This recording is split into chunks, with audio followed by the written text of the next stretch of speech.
and that was the process.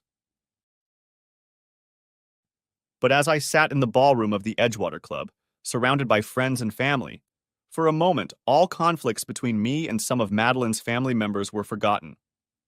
Her brother made some silly toast, trying, but not succeeding, to say something funny and slightly insulting to me. It didn't get any laughs, and the whole thing fell flat. And then I didn't pay attention because there were many good toasts from others, including my brother Rich and a surprisingly sincere toast from John Washington.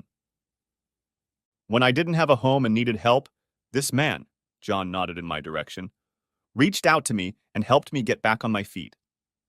I will always be grateful to him, and you, my friend, have become a brother to me. In this affluent WASP country club, to see this large black man giving such a moving toast was certainly a unique experience. I was glad to have friends like John. Even Robert joined in and gave his own toast. Congratulations, he began. Madeline, you are my only daughter, and I wish you joy, happiness, and success in life. No, still no acknowledgement to me, but by now I was used to it, and it didn't bother me. Later that evening, as the event was winding down and we were getting ready to leave for our honeymoon, I was given a big hug and a kiss on the cheek by Mandy's mom, Myra. But the most surprising thing was the brief hug from the old man. He must have been drunk, I thought, as the limo drove us away. One other thing about the wedding that I should note. About 30 days before the wedding, Madeline came home. We were living in my house by then, a little agitated, like she was upset about something. When I asked what was wrong, she told me that her father had insisted on a prenup. What difference does it make, Maddie? I said. It only matters if we get divorced, and that's not going to happen. I told her. She reluctantly agreed, and we signed the contract. But as I pondered the legal form, two things bothered me. The first was that such a document felt as if it was preparing you for the collapse of the marriage. The second was that Robert was once again becoming an influence in our lives. Aside from a little trouble with her father, our married life together had been wonderful. We lived in a nice house that was 90% renovated, in a nice neighborhood. We were both successful in our careers, and money was not an issue for us. We had income and affluence. Maddie was much busier than I was, and her schedule was something we always had to plan for, but we learned to do it with minimal interruptions. I knew her career took up a lot of her time, and I was independent. I had my own business, gym, and home. I was also busy in my own way. One Wednesday night, a few months after we were married, Maddie had some sort of meeting. I was never sure which of her businesses was in law and which was in politics. The two activities seemed to intertwine. That night, John and Junior Washington, Rich, Dallas, and I gathered at a new bar near T-Mobile Park where the Mariners play. Boys' night out. The place was upscale, lots of guys in suits and women in professional attire. But it was in an old brick building next to an alley, and the atmosphere there was dark and shadowy. A place where you could meet someone on the verge of intimacy, but maybe not quite there yet. The five of us huddled in the corner of the bar, talking sports and stuff that the atmosphere didn't really affect. Hey, Rich said at one point, isn't that Madeline's brother? The guy who gave the awful toast at the wedding? His head was turned back toward a booth in the restaurant section of the bar. I turned my head to look in the direction Rich was looking. Sure, I said as it looked like he was following a blonde girl who was attractive, but looked a little older than Ryan. I could see that he was really trying to charm this woman, and she was playing the game too. I noticed his unnatural smile and heard his fake laugh every now and then. I was around family and had seen Ryan enough to know what was sincere and what wasn't. We went back to our conversation, not paying much attention to my asshole son-in-law and his potential bed partner. After a while, I noticed that Rich's attention had left our conversation and focused on where we'd seen Ryan. Suddenly, Rich grabbed my hand. Uh-oh, he said. Looks like your buddy got caught with another man's woman. I turned to look. There were two guys there, angry-looking, both bigger than Ryan. They were crowded around the booth that Ryan and the blonde were occupying. I could see one of the guys focused on the blonde, and I could see her shaking her head back and forth in some sort of denial. The other guy was blocking Ryan's exit from the stall, his finger pointed at my brother-in-law. Suddenly, one of the guys grabbed the woman's arm, and the other guy yanked Ryan by the back of his coat, and they all walked out the side door. Ryan tried to fight back, but as I've noted before, he's a wimp. We all watched the drama unfold and knew what was going to happen next. One by one, they all turned and looked at me. Finally, John broke the silence. "I know you don't like this guy," he said, "but he gets his ass kicked, and he's Maddie's brother." I sighed and looked around the group. "Okay," I said. "Let's go save this asshole." We walked into the alley and saw Ryan trudging at the far end. He was on one knee, his coat was ripped open, and his mouth was bleeding. Two guys were nearby, but the woman was gone. It looked like his beating was still in its early stages. "Hey guys!" I shouted to them as we approached. "That's enough!" Both turned in our direction, and their angry expressions changed slightly when they saw us, especially me, John and Junior. "This is none of your business," one of them said. At this point, Ryan started to beg. "Billy, please," he began. "Help me. These two assholes are beating me up for no reason." Ryan pleaded. "Shut up, Ryan," I told him. "Look." I turned to both of them, holding out my palms in a pleading gesture. "I imagine what's going on, and he probably deserves it, but," I said, "I want to ask you for a personal favor. Would you please let him go?" They both looked at me. Then they looked back at our group. Then one of them looked at me again. "Hey, aren't you Billy Damon?" he asked. "I was at that Apple Cup when you guys kicked Husky's ass." A short discussion about the hated Huskies began. Finally, we all looked back at Ryan, who was still on his knees. Two of them looked at him, then at me. "Okay," one of them started. "I think we're done with him. But if I catch you near Tracy again, none of these guys can protect you." Ryan only nodded and apologized. "If you catch him with her again, I'll help you," John Washington told the guy. And that was the end of the situation. The two guys left. Ryan got to his feet and offered to buy us all a drink. "No thanks," I said. "It's getting late." "But Ryan, you better stop having fun like that, especially with married women.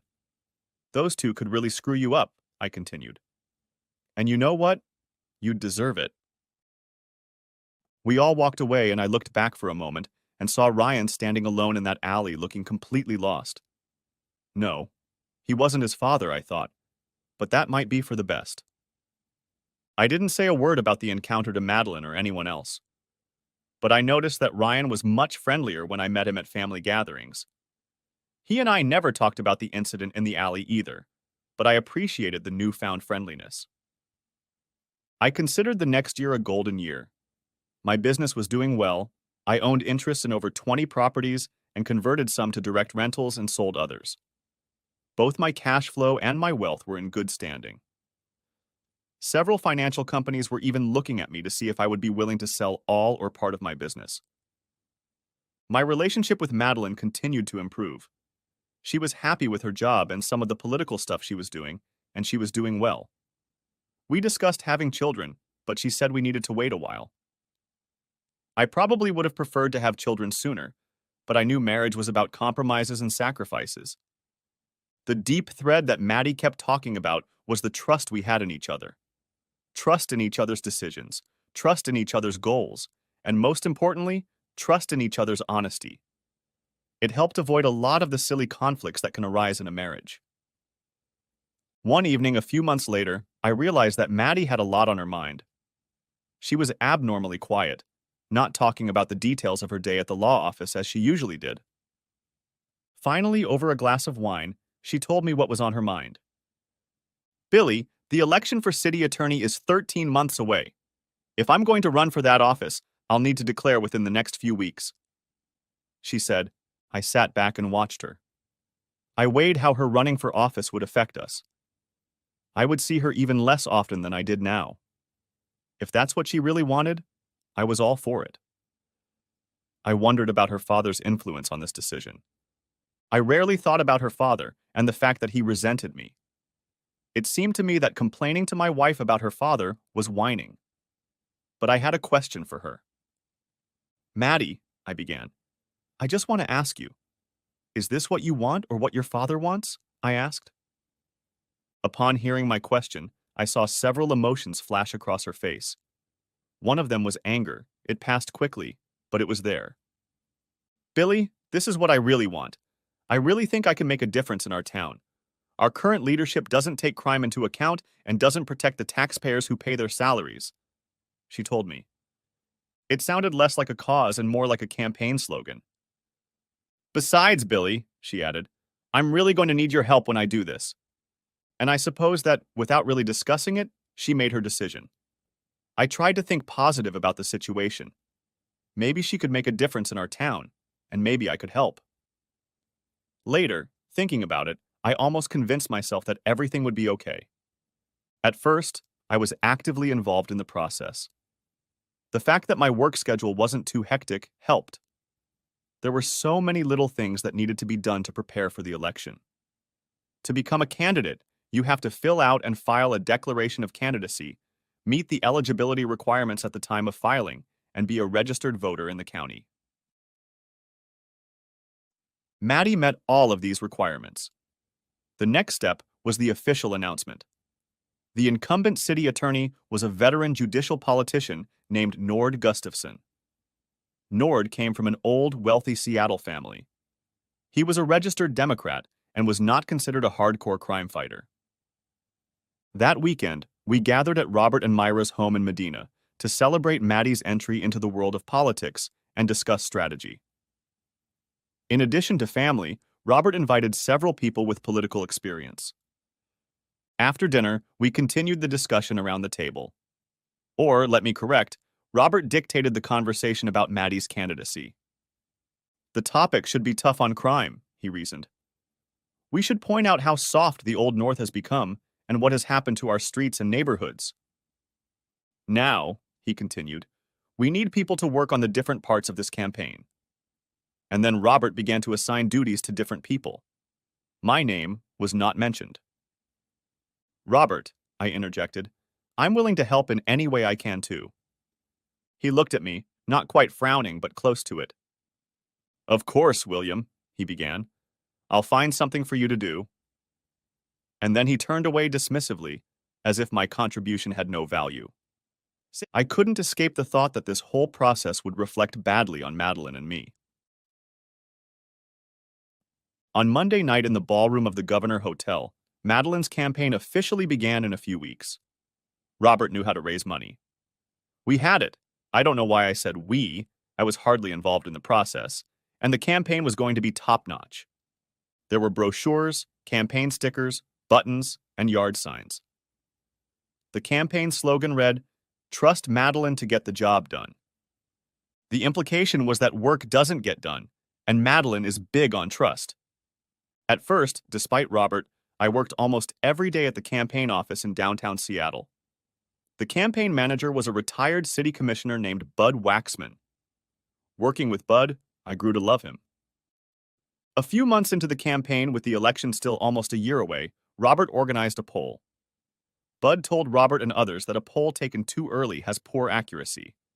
He told Robert it was a waste of time. But Robert went for it anyway. The results did not please him. According to the preliminary results, North was ahead, and according to the poll, he had 60% of the vote. This sent Robert into a frenzy. Bud, he began, clearly angry, you've got to fix this quickly. Look, Robert, I know this is your first election. Don't worry, we still have plenty of time to get our message out to the voters, said Bud to Robert. I looked at my father-in-law as Bud said this and saw his face redden. I knew he was on the verge of exploding. Bud had broken the cardinal rule of dealing with Robert. Never agree with him. I knew firsthand the results of that act. The first few weeks were tense. Maddie and I still carved out some personal time for our relationship, and although it was less than it had been before the campaign, our bond was still strong. Probably a month after the first poll was taken, we were called to Madeline's parents' house for another political dinner. All the same people as before: her brother, her parents, a few close friends, but this time there was someone new. A guy probably about 5 years older than me, about 30. A good-looking man with model looks. Perfectly styled hair, light tan, teeth so white they almost catch your eye, and so confident that you could call him cocky. I had no idea who he was. When we sat down to dinner, Robert stood at the head of the table and announced, "I have some good news to share with our group tonight." Robert began to look left and right. "We're going to step up this campaign." A smile began to spread across his face. "I'd like to introduce the group to our new campaign manager, Brandon Tiffy," concluded Robert, turning to the cute guy and glowering. Tiffy stood up, unsuccessfully trying to feign modesty as Robert continued to speak. Brandon transferred to ISC's Seattle branch from our Washington, D.C. office. During his time in Washington, Brandon gained extensive knowledge of political campaign management. Although Brandon will be working for me at ISC full-time, most of his energy will be focused on the campaign, concluded Robert. After a moment, Ryan asked, "What about Bud?" I wondered the same thing. With his lips tightened and an assumed grim expression on his face, Robert answered the question. "Bud is a dear friend. He had a long and successful career," Robert said. "But in today's world, it was obvious that Bud's traditional ideas," he hesitated, "were a little old-fashioned. Brandon has run several successful political campaigns using modern methods. I think it will be very helpful to Maddie's success." Soon after that, dinner was over, and people began to chit-chat as they prepared to leave. I struck up a conversation with Ryan. "Wow," he said. "I was surprised to hear about Bud." "Me too," I answered him. Robert's fingerprints were all over it. I turned to find Maddie and say goodbye to her. I saw her, her father, and Tiffy huddled together at the far end of the room. I waddled over there. I stepped into the small group. Robert looked up, an annoyed expression flashing across his face as he noticed me, and then, ignoring me, returned to the conversation. "Billy Damon," I said, extending my hand towards Tiffy. Deep in conversation with Maddie, he looked up, and then it was as if he'd been illuminated. His handsome face seemed to light up as he turned his attention to me. Maybe it was the ultra-white teeth, but for some reason his whole face seemed to light up. "Billy," he began, saying my name and squeezing my hand with both of his. "I've heard so much about you," he purred. I could imagine what Robert had said to him about me. After a few brief final words, Maddie and I left. "That was a real surprise," I said in the car on the way home. Maddie sat there without answering, apparently immersed in thought. "Did you know this was going to happen?" I asked. She paused, as she often does, gathering her thoughts and mulling over her answer. "Dad was talking about the change," she said, looking out the window. "He was concerned about the poll results. I didn't realize he was going to do it so soon." I was now sitting in thoughtfulness. Finally, I spoke up. "Do you want this guy, Tiffy?" I asked. "Were you unhappy with Bud?" She answered almost immediately, with a note of surprise in her voice. "Billy, I need to win this election. I have plans beyond this office. Daddy thinks there may be an opportunity to run for mayor in the future. There are times along the way when we need to make a change. Bud was something we needed to change," she told me. It sounded like her father was speaking. I was disturbed by the events of the evening.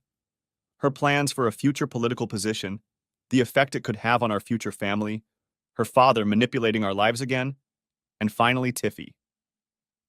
I saw his type and didn't trust him.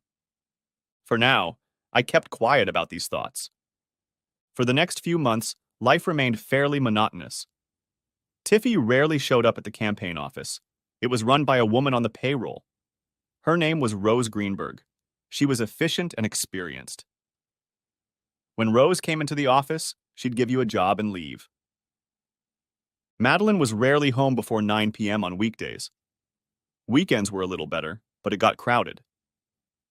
Maddie always assured me that things would change after the election. In the weeks after Tiffy took over as campaign manager, Madeline often mentioned his name. During our evening conversations about the events of our days, she often mentioned Brandon Tiffy. We would often banter about his soap opera looks and make remarks like, "Do you think he wears makeup?" But as time went on, my joking comments about him were no longer joined by Maddie. Our connection became increasingly strained. I tried to figure out if this was a temporary situation related to the campaign, or if it was something more permanent, a change in Madeline and I's relationship. Throughout our marriage, and even before, I had been less inclined to react to every little thing that might have bothered me. I believed that most small issues resolved themselves. Sometimes, you can take a small issue and discuss it to the point where it magnifies. So far in our relationship, this approach was working. I certainly understood that Maddie's busy work schedule combined with the stress of the campaign often had her on edge. I also knew that political office was important to her. When I hinted a couple times that our connection was waning, she immediately blamed it on the stress of campaigning. I hoped she was right. She often hosted political events in the evenings. I tried to attend them whenever possible. Maddie and I would enter the room holding hands and then split up, with her going to the front of the room where some sort of podium was set up, and me retreating to the back of the room as an observer. There was an event at a very active neighborhood association that was unhappy with the amount of local crime. I moved to the back of the building again, where mostly middle-aged and older people were gathered. Maddie was introduced and had already started to speak when suddenly the door behind me opened and someone squeezed into the crowded building. A moment later, I received a poke in the back. "Hello, Jolly Green Giant," the voice began. I was wearing a green sweater. "Why don't you switch seats so we can both see?" she said to me. I looked down and saw a short, dark-haired woman with beautiful eyes and a wide smile on her face. I nodded in agreement, and we switched places in the crowded room. I noticed she had a notepad and pen. Eventually, Maddie's speech and all the questions were over. I knew she would be shaking everyone's hands for another 15 minutes. Suddenly, a short woman turned to me. "Who are you and what are you doing here?" the short woman asked me. "My name is Billy Damon," I began, "and I'm—" "Oh, I know you," she interrupted. "You're the husband." Before I could confirm, she quickly held out her hand. "Lisa Katz, Seattle Times, political columnist." She smiled at me. "Nice to meet you," I said. "How are you enjoying the campaign?" she began. And then it was like she was interviewing me, inundating me with questions at a mile-a-minute pace. But I have to say it was done in a friendly, positive manner, and in that short meeting I liked her. She was attractive, and I'm not very good at identifying such things, but there was a distinct gay vibe coming from her. I usually picked Maddie up myself from events like this, but this time she had to seek me out. I was just talking to Lisa when Maddie walked up. I noticed Tiffy lingering in the background.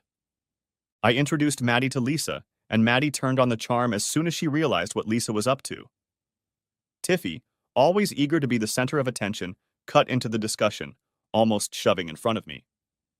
The whole impromptu meeting only took about 5 minutes, and as we were leaving, Lisa called out to me. "It was nice to meet Billy," and smiled broadly at me. And then Maddie told me that she and Brandon needed to go back to the office and work on something for tomorrow. Things like this were happening more and more often. I still couldn't shake my dislike and distrust of Tiffy. He reminded me of the backup quarterback who played for the Cougars when I was a senior in high school.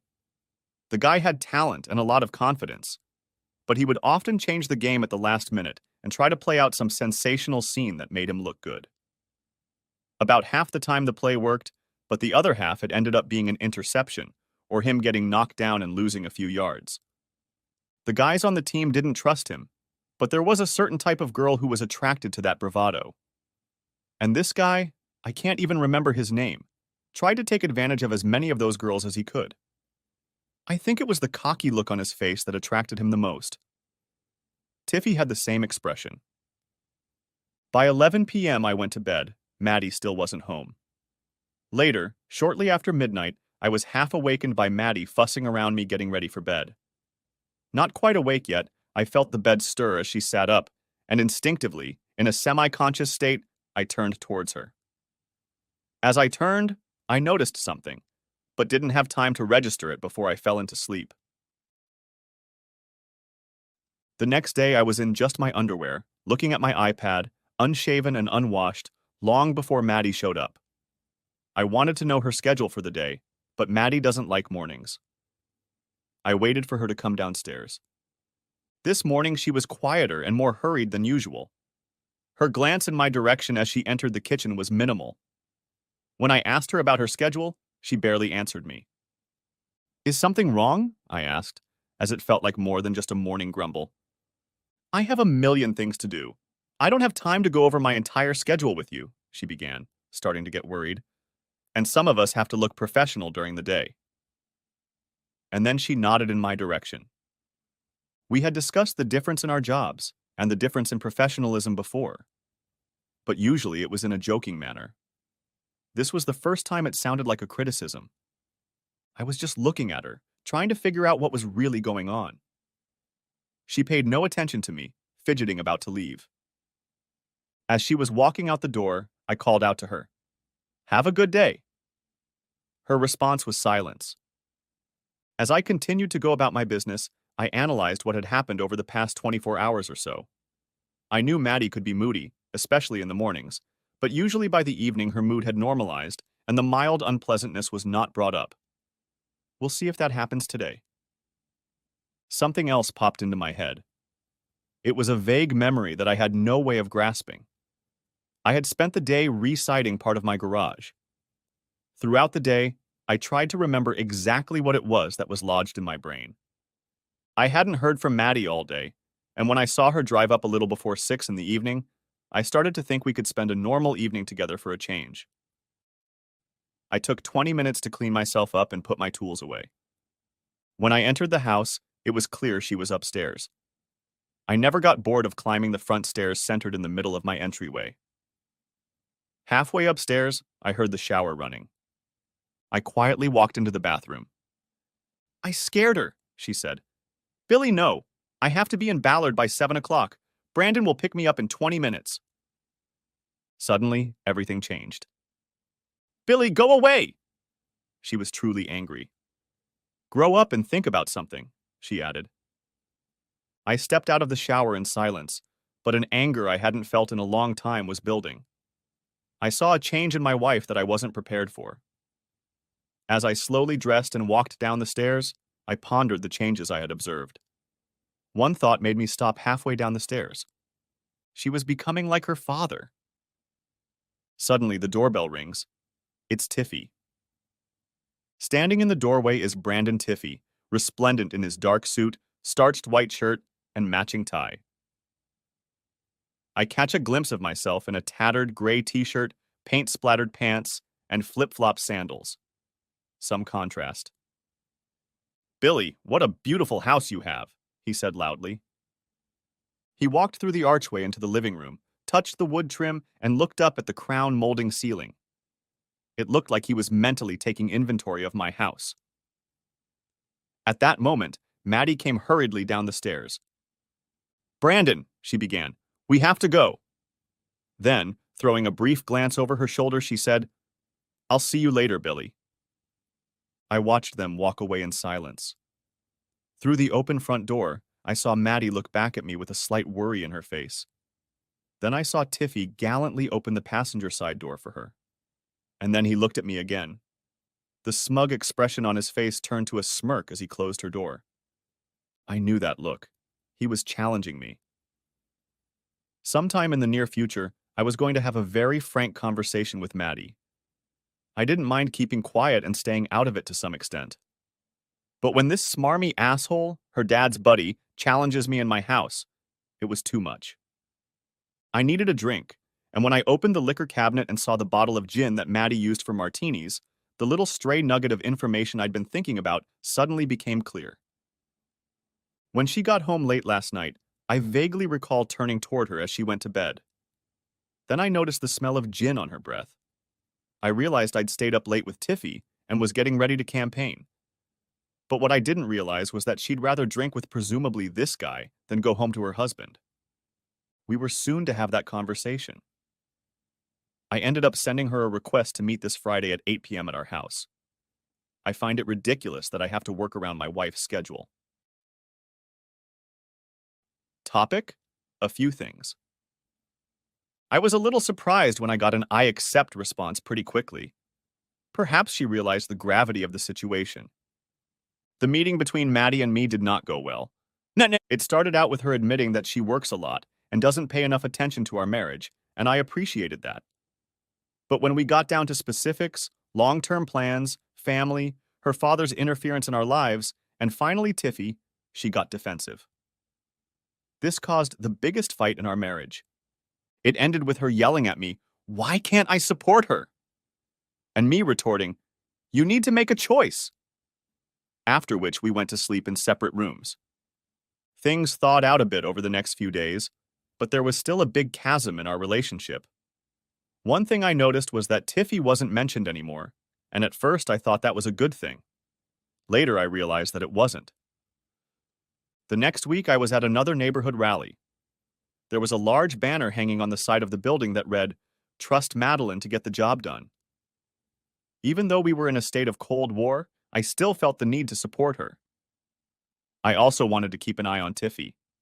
It was a typical event where Maddie promised to fight crime harder and increase protection for citizens. After it was over, Lisa Katz from the newspaper suddenly appeared. "Hey, big guy," she began with a wide, infectious smile on her face. "How's it going?" she asked. We chatted for a few minutes about the campaign and more general topics. I don't know if it had to do with her profession, but I had a faint but uncomfortable feeling like I was being interviewed. Finally, she asked me a specific question. "Hey," she said, "who's that slick dude?" And she nodded toward Tiffy. "What do you mean?" I asked. "He's always around, and he has that look," she said. "What look?" I asked, but I was already guessing what she was talking about. "You know, the look of a man and a woman," she said, and searched my face for a reaction. I didn't say anything back. "Billy, just because I don't like men doesn't mean I don't know how they act," she told me. I gave her a brief hug and said, "I know what you mean, Lisa, but it's okay." And then I started my exit. "Billy, let's have lunch next week and chat," she said to me as I left. "I'll call you." I nodded, then wondered if I had even given her my number. As the election approached, even our brief time together over the weekend seemed to fade away. Our lives had come to naught. If it weren't for this political campaign, I might have suspected something. And although I wanted to end these thoughts, I couldn't do it. I think it was at this point that I began to realize the precarious position our relationship was in. The election was still a few months away, and several things happened that affected our relationship. On Monday, I got a call from my brother Rich. Rich was very excited. He had proposed to Leslie. "Billy," he began, "we're having an engagement party Friday night at the Reef. We've reserved the back bar. There will be a lot of people there, and I really want you and Maddie to be there." "Rich, I agree," I said. "Congratulations. You know Maddie's schedule these days. I'll make sure she comes," I told him. "Billy, it's very important that you and Maddie are there. I want you to be my best man," he told me. I understood how important this was to Richie. Maddie and I were his family, and he wanted to share his happiness with those closest to him. Surprisingly, I managed to get through to Maddie when I called her to tell her about Richie's engagement. There was still some distance between us, but when she heard about Rich and Leslie, she perked up. "When is it going to be?" she asked. I told her when and where, and she asked me to wait while she checked her busy calendar. "You know," she began, "this could work. I might be a little late, but I just plan to meet you there," she told me. I thanked her. I thought maybe things were getting better. She understood how much her presence at this event meant to me. Rich was beyond excited, knowing Maddie's busy schedule and that she had prioritized her and Leslie's holiday. I arrived at the Reef early, helped set up the decorations, and even bought a cake. A little before 7 o'clock, people started arriving. Rich and Leslie walked in right at 7, and I could see how happy he was to be surrounded by loved ones. "Leslie and I are going to recreate the proposal in front of everyone, but I want to wait until Maddie gets here," he told me. I checked my watch. 7:15. I knew she was usually a little late. At 7:45, I called her.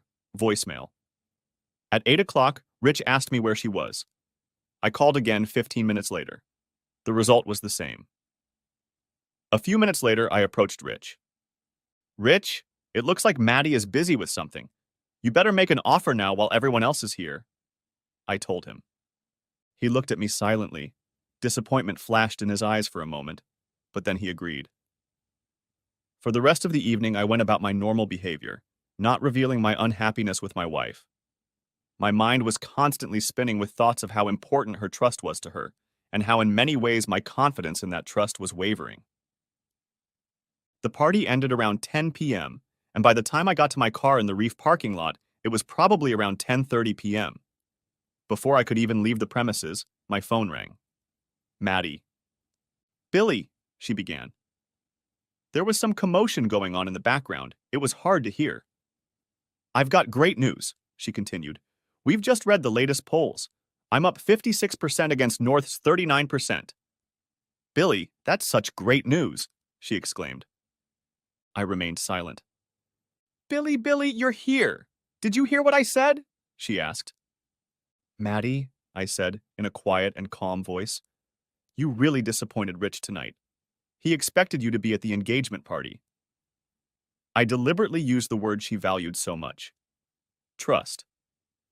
Oh, that's right. That was tonight. I'm sorry. I'll send them both a note apologizing. She said, It's just that my dad asked me to do this survey, and the results started coming in late tonight. That's really good news. Her voice rose. She was excited about the results. I paused for a moment before replying. Congratulations, I told her quietly. She could tell I wasn't happy. Oh, Billy, she began. I'll make it up to them. We're meeting at the governor's bar for a celebratory drink. Please come down, she begged. Before I could respond, a voice came. Maddie, let's go. I was sure it was Tiffy. I disconnected the call.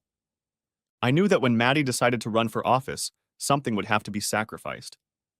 I also knew that by marrying Madeline, something would have to be sacrificed even before she ran for office.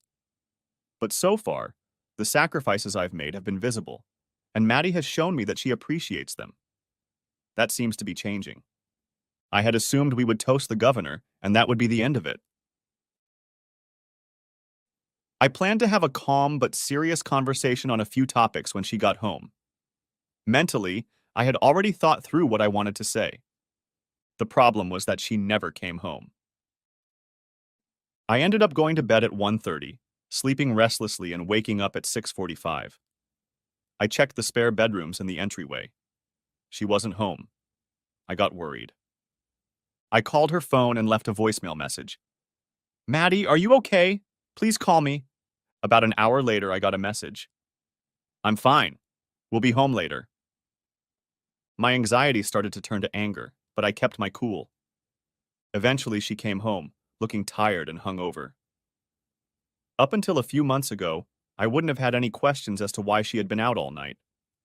On this day, I didn't have that certainty. The one major thing we had talked about in the beginning was trust.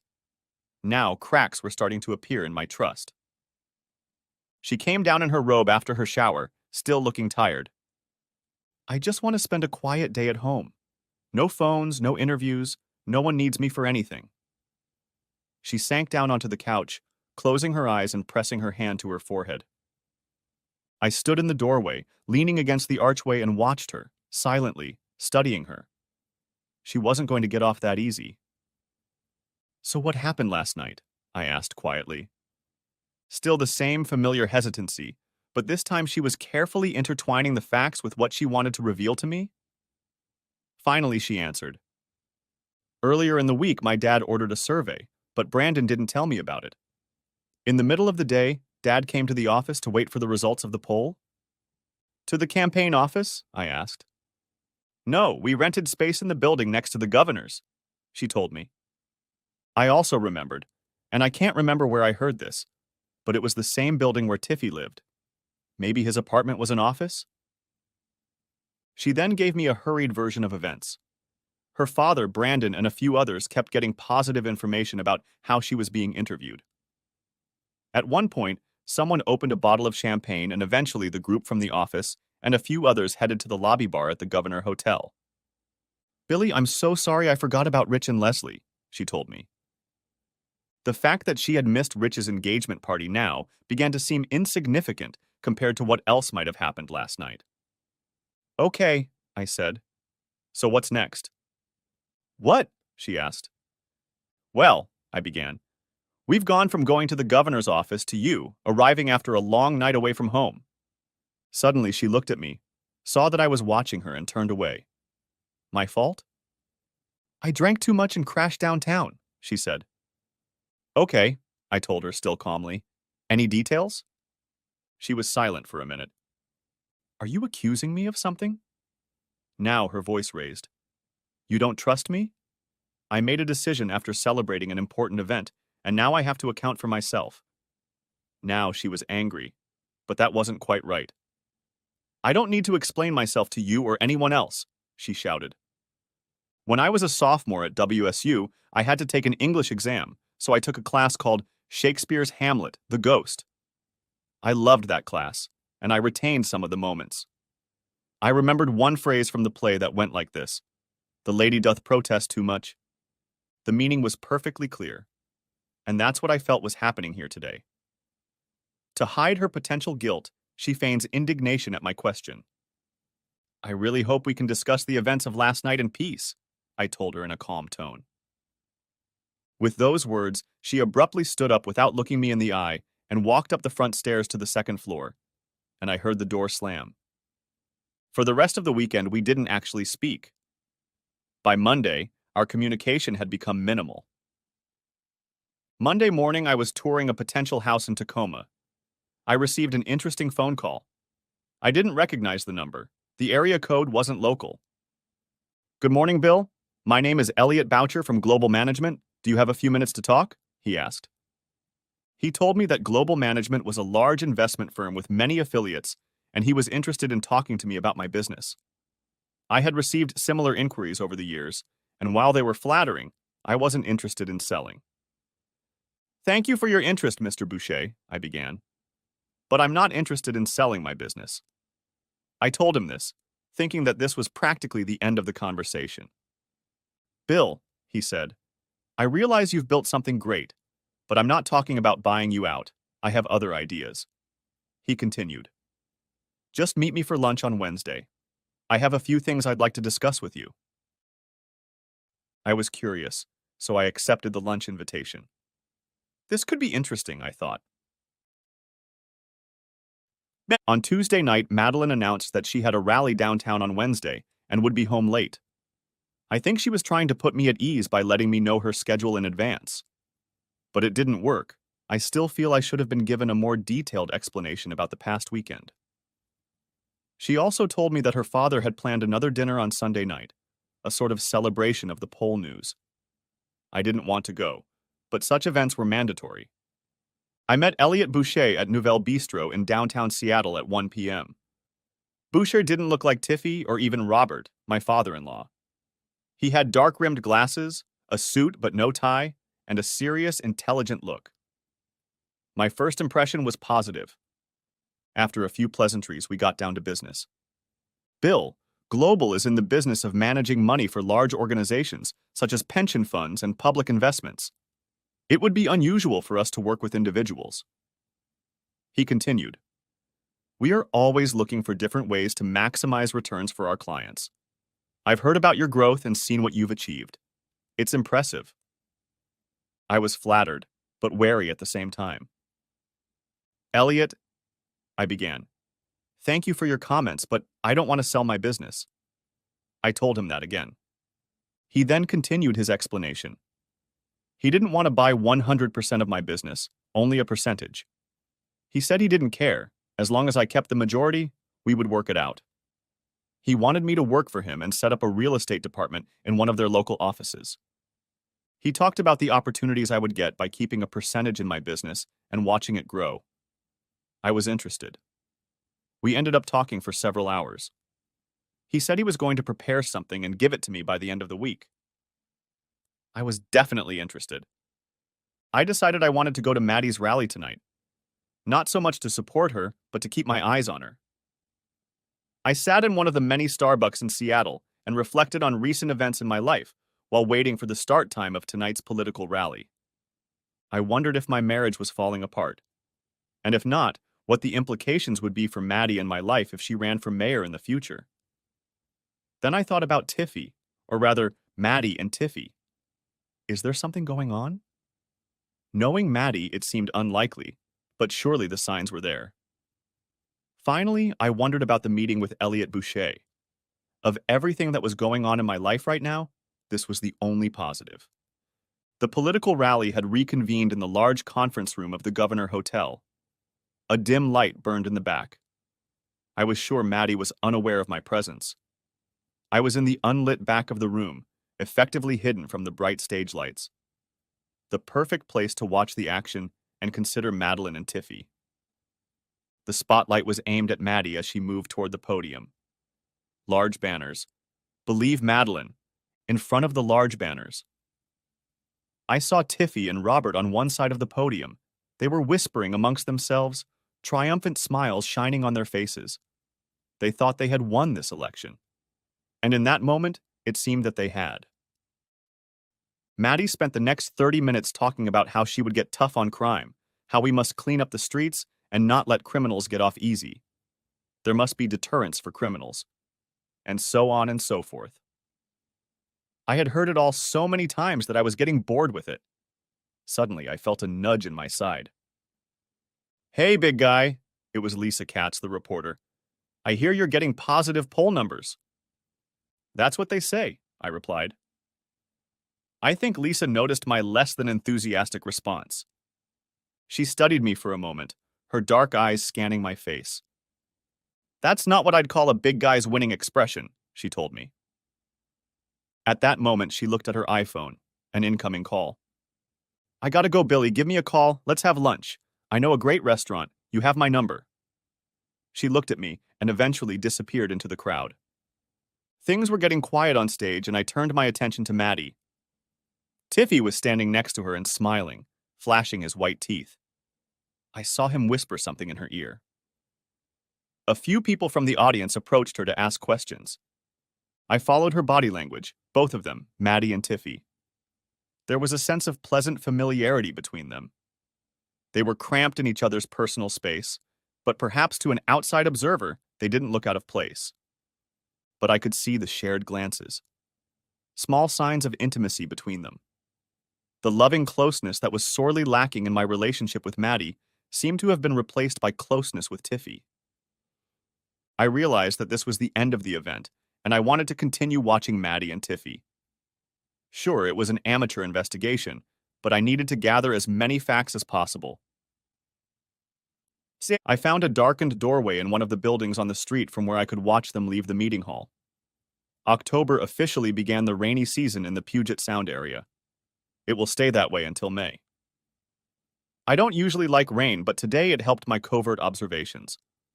After a while, I saw them leave the meeting room and hustle across the street, heads down to shelter from the rain. Tiffy threw his coat over Maddie's back. At first, I couldn't tell if he was hugging her or just throwing his coat over her to protect her from the rain. When they reached the awning of the house next door to the governor's, the coat fell off Maddie's back. But now his arm was unmistakably around her. And as they entered the building, I saw that her arm went around his waist. Seeing this intimate contact brought me to a halt in the middle of the street in downtown Seattle. Up until that point, her and Tiffy's life together was only a distant theory. Nothing had been officially confirmed yet, but from my observations, there had been a major shift in my confidence in the marriage. As I walked back to my parked car, I noticed the time, 8:21 p.m. A surge of sadness came over me as I thought about what I saw tonight.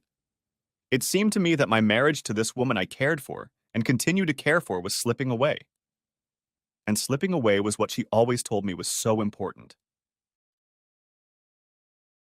Trust. When I got home, I was overwhelmed with sadness. There was anger, of course, and for obvious reasons, Tiffy was the main target, followed by Robert. But more than anything, I wanted to talk to her. I wanted to see if there was any way to repair our crumbling marriage. One thing was certain.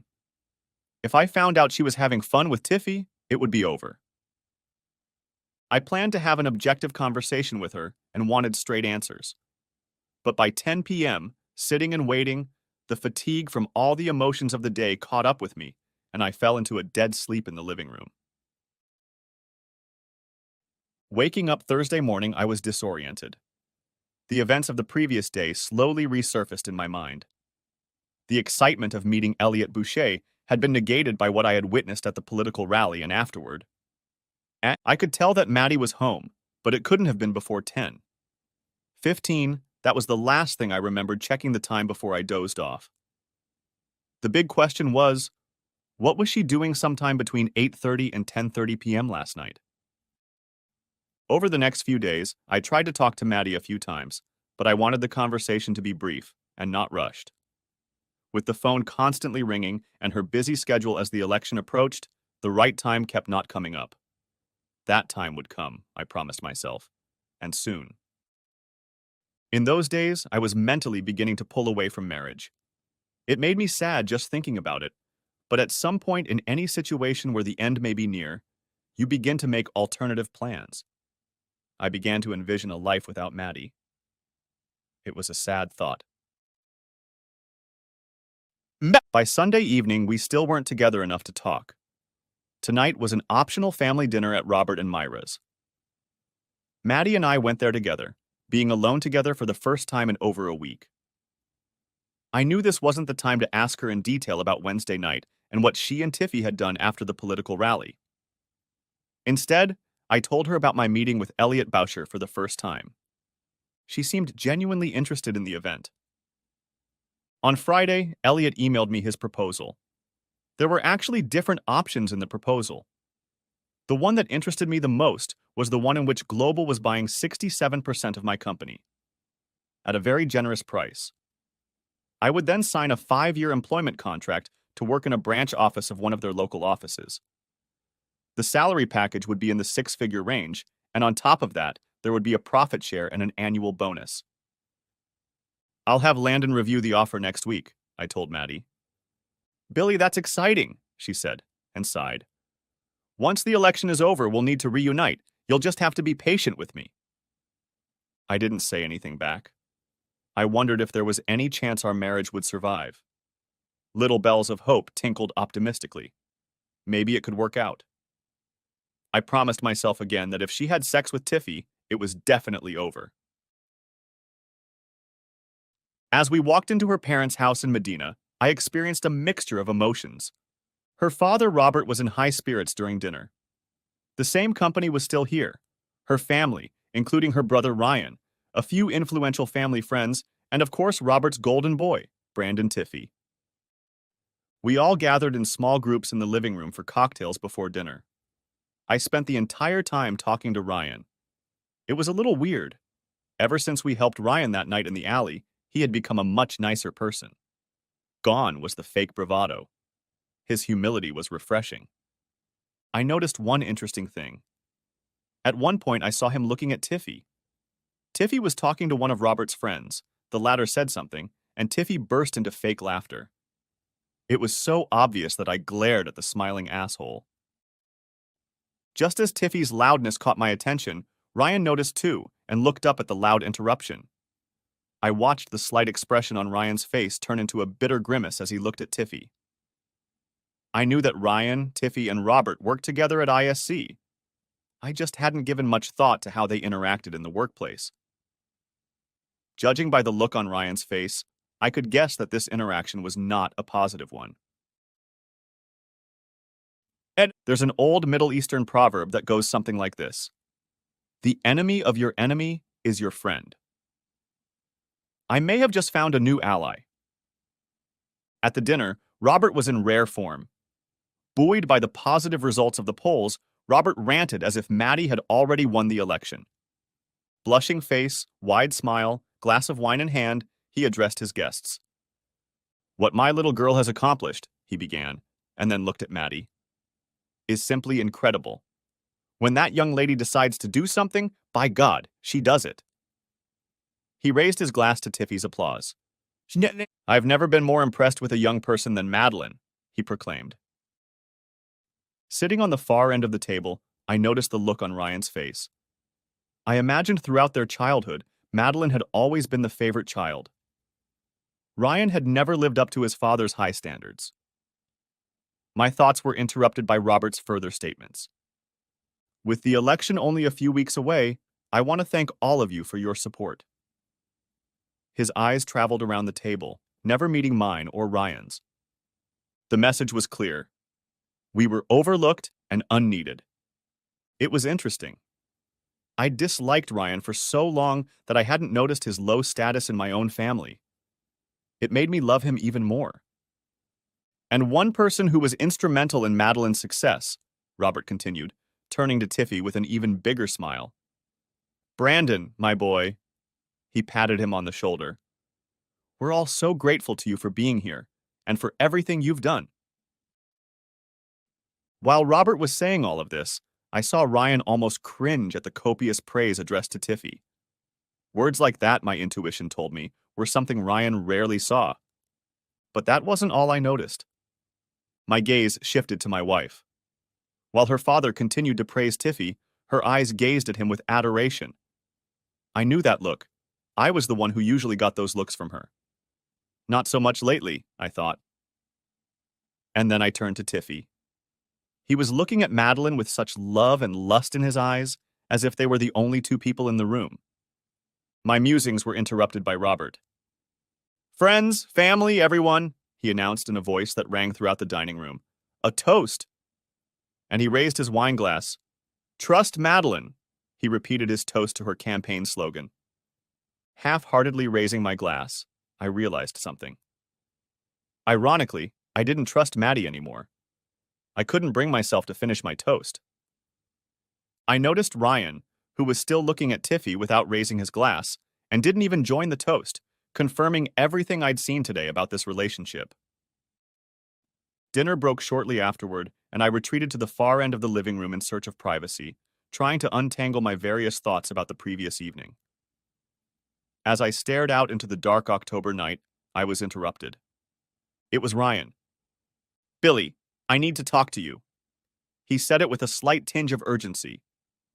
Ryan, what's up? I asked. Not here, he said. He looked around, as if he wanted to make sure no one else could hear. Tomorrow at lunch, he told me. I'll get back to you. It's important.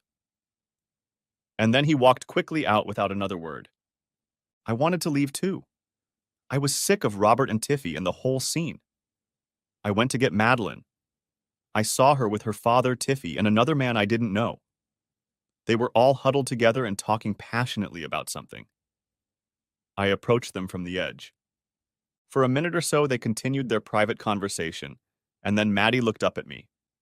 Her father followed her gaze and looked at me with irritation on his face. William, he began impatiently, we're going to be a while. Brandon and I can make sure Madeline gets home safely. It may be late. He said this and turned away, pulling me aside. Maddie, are you okay? I asked.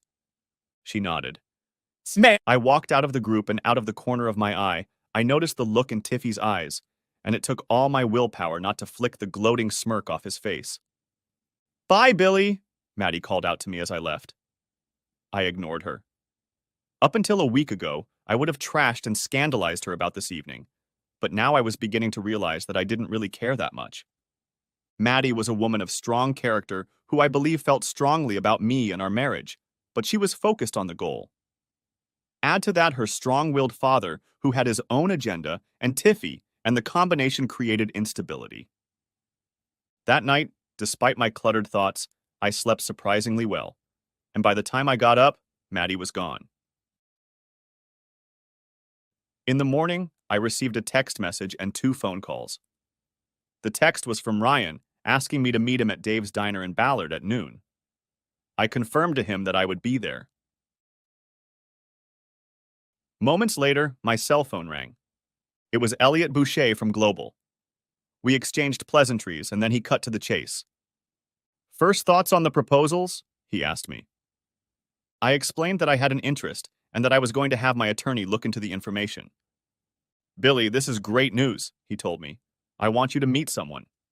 This is our senior vice president for the Americas, Alan Jordan. How do you feel about Wednesday? Either in person here in Santa Clara or at Zoom, he said. I thought for a moment. With everything going on back home, I'd rather not leave town. I told him Zoom would suit me just fine. He told me to plan for 11 a.m. and he would send me the information.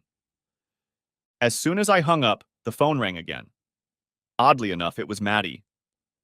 I'm sorry about last night, she told me.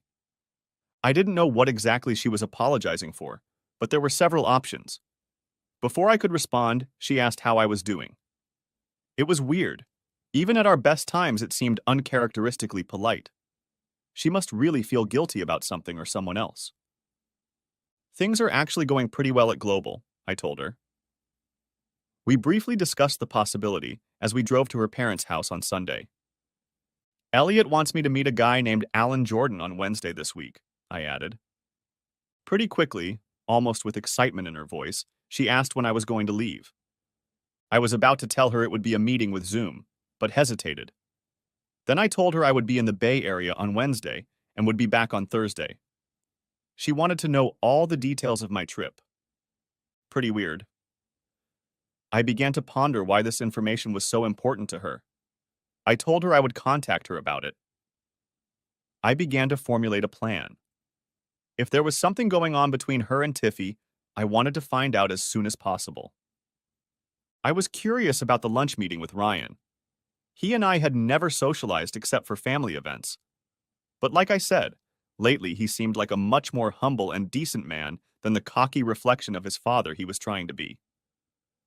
Billy, I have to tell you that you helped me change my life, he began. Change your life? This was getting weirder and weirder. After the night you saved me, when those guys were beating me up, he said, I started to evaluate my life. I started thinking about the lives I might have ruined by getting involved with all those women, especially the married ones. I thought about the families, the children, and the people I might have hurt for my cheap thrills. I felt disgusted with myself. Wow, I thought. At first I thought he was kidding me, but no, he was serious. He was almost crying. I was confused and couldn't find the words. I just wanted to thank you for helping me reevaluate my life and my values, he said. I told him you were welcome. And then there was a pause. I wondered why he couldn't just tell me that after dinner at my parents' house. Ryan took a deep breath and continued. Billy, there's more to it. You need to know more, said Ryan. Okay, I thought. Whatever he was going to say, he had me interested. 1. Brandon Tiffy is an arrogant jerk, and my dad thinks he can do no wrong, said Ryan bitterly. I agreed with that. 2. And you probably know this. You, he paused, were never my father's first choice as a husband for Maddie. Yeah, I knew that, and probably wouldn't even make the top 100. Finally, no matter how independent Maddie was, my father always had a great deal of influence over her. Her marriage to you is one of the only things she did against his wishes. He told me. Okay, I said. But Ryan, it sounds like there might be more to this story, said I. He nodded with a grim expression on his face. Maddie and Brandon are together a lot. You know, ISC, our company, has an apartment for out-of-town clients at the Regis next door to the Governor Hotel. I nodded affirmatively. I knew that. But you might not know that's where Brandon lives. It's also their unofficial private campaign office, he continued, and my sister and him go there a lot. And Billy, they're usually alone. I haven't seen anything specific, but I've seen them together. I've also seen my sister over the years with guys, and of course you. I know her looks, and I've seen her look at Brandon the same way. He told me. I sat back and digested what Ryan had said. Even though none of this really surprised me, it still hurt. I knew that Maddie and I had had an uneven relationship lately, but I kept hoping that it was due to the pressure of the campaign. Like I said, if I found out she was having fun with Tiffy, it would be over. One last thing regarding Brandon, Ryan turned to me. And this doesn't apply to you specifically, but there have been some irregularities in his client accounts. I've heard that the auditors have started looking into it. I know it may not concern you directly, but it gives you an idea of his character, added Ryan. Of course it does, I thought. Even the first time I'd met Tiffy, I'd realized I didn't trust him.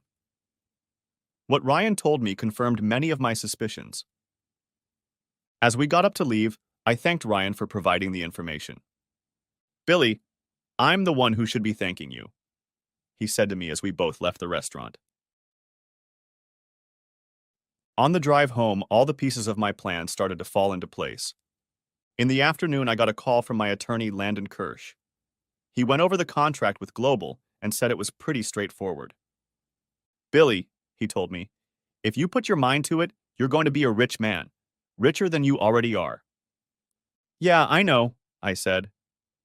And one more thing, Billy, Landon added. You know that Global owns ISC, the firm your father-in-law works for. Ha, I thought. I didn't know that. This could all get very interesting. Early Wednesday morning, I packed a bag for my fictitious trip to San Francisco. I left the house, but instead of SeaTac Airport, I drove to Enterprise Rent-A-Car. I chose a silver, unmarked Nissan. I followed Maddie to work at her law firm. Their parking lot was across the street, and I found a spot from where I could watch both the entrance to her building and the parking lot. I settled in for the morning. At 11 a.m., I logged onto my iPad into my meeting with Global via Zoom. When I connected, Elliot was on the phone. Billy, he smiled at me. So good to see you today. Here's the thing. Alan has a meeting at 11:30, he'll be connected in a second, and would love to chat with you. With that, an image of Alan Jordan appeared on the screen. Good morning, Billy, he said with a genuine smile. I'm glad you found some time today. Tell me a little about yourself, he began. I began to tell him about my business, and he listened politely while I outlined what I had been doing since I left the NFL. I assumed that was what he wanted to know. Do you still follow the NFL, Billy? He asked. I was somewhat surprised by the question. Yes, sir, I replied. Billy, please call me Alan, he said to me with a smile. Do you think the 49 ARs will make the playoffs? He asked. And pretty quickly we had a conversation as casual as a buddy over a pint of beer. Finally, Elliot interrupted the conversation. Alan, they're asking for you in the conference room. It was 11:50. We chatted for the rest of the meeting. Billy, it was a pleasure to meet you and I look forward to working with you. And then he left. I chatted with Elliot some more about some of the details, and we made plans to talk again on Friday. My overall impression of Alan Jordan was very positive, and I was sure I wanted to seal the deal with Global. Meanwhile, the joy of meeting Global was tempered by my mission today. I was trying to find out if my wife was cheating on me. I was standing in front of her house. If someone had told me a few months ago that I would be doing this, I would have laughed. Now there was nothing funny about it. I spent a long, boring day observing practically nothing. Finally, around 6 in the evening, when it was getting dark, I saw Madeline come out of her building and get into her car. Finally, some activity at least. I was a little nervous following her. Was she really heading to meet Tiffy? I would find out soon enough. In the Seattle traffic, I somehow managed to keep up with her. She started down a familiar route, and I exhaled a little. It looked like she was headed home, to Madison Park. That was positive, but maybe she was just going home first and then somewhere else. I saw her pull up in the driveway, get out of the car, and go into the house. I sat there and waited. Our neighborhood was quiet, nothing much going on. A boring hour and a half passed, almost 8 hours, when it became clear that she had gone out for the night. A thought occurred to me. Since she was home, I could call her and tell her I caught an early flight and would be home soon. She and I could have a long, meaningful conversation and hopefully repair our relationship. In the swirl of emotions I was experiencing, there was a sudden positivity. With cautious optimism, I pulled out my phone and was about to call her when I suddenly saw headlights speeding down the street. A gleaming Range Rover quickly pulled into my driveway. Tiffy stepped out of it. He walked straight to the front door and entered, without a bell or knock, as if it was his house. The optimism I had felt for a short time evaporated. I was left with a dull pit in my stomach. I was 90% sure my marriage was over. To top it all off, I began to get angry at the familiarity with which he drove up to my driveway and entered my house. I continued to watch my house. I saw the kitchen light come on and I figured they were in the kitchen now. If I wanted to catch them in the act, I would need to give them time to get into their seat. After 20 minutes, I saw the lights in the kitchen go out, and then the lights in the interior of the house came on and went out. Presumably, they were coming up the stairs. Soon I saw that the light was on in the master bedroom, located at the end of the hallway on the second floor. Is she having fun with him in our bedroom? After a few minutes, the light in the bedroom dimmed.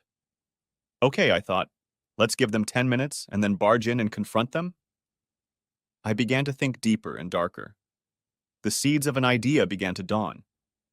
When I bought this house, there was a lot of stuff left over from the previous occupants. Much of it I had already thrown out, but the basement was still a work in progress. I remembered the fishing tackle in the storage closet in the corner of the basement across from the laundry room. Yeah, I thought, that could work.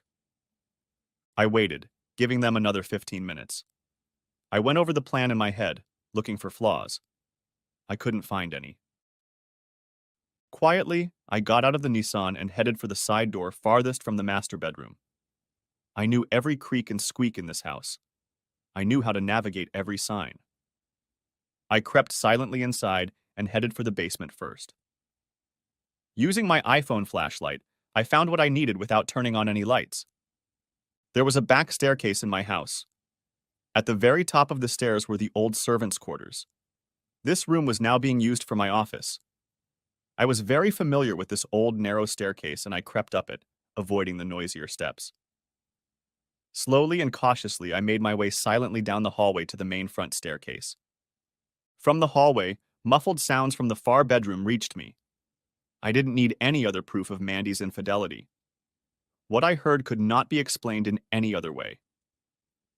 Discreetly, I attached clear fishing line to the far post at the top of the stairs, about 6 inches from the ground. Then I tied it tightly around the near post, also about 6 inches off the ground. I tested it, and it was taut. Last, I turned the bulb in the sconces in the hall. Even when they turned on the switch, the bulb didn't light up. I went down the back stairs, went out the back door, and went to the far side of the garage. Then I made a phone call. Hello? Billy? Hi, Maddie. My voice was cheerful and upbeat. Good news. They put me on a late flight. I should be home in a few minutes. Are you home? I asked her. I heard her mumble something and hung up. I had to get the timing right.